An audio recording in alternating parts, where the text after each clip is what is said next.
Vet is really cool because we see just unusual things. You never know what's going to walk in next.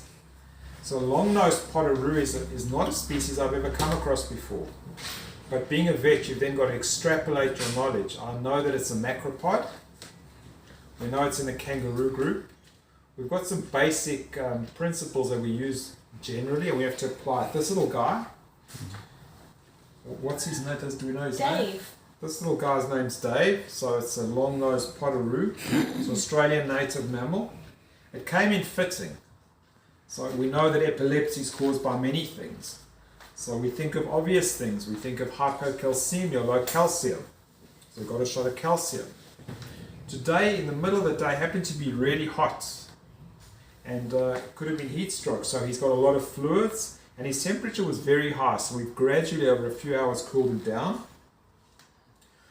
With little animals with high metabolic rates, we worry about hypoglycemia. So we've actually given him glucose.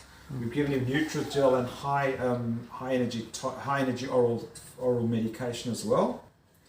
Obviously, we're concerned there could have been toxicity, and heavy metal toxicity. He's had some treatment for that as well.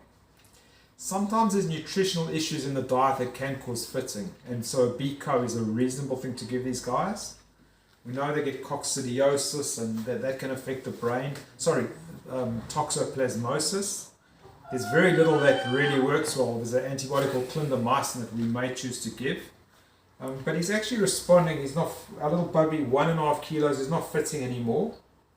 He seems to at least be responsive. And Davey, this is a little bit of Polyaid, which is just a general supplement. Can he take something orally? Can you do that again? Yes. So I'm not going to put it, it's thin and he's not swallowing as well as I'd like, so I won't do too much more of that. But I'm just showing you unusual species. He's had fluids by drip, and he's had medication through a tube.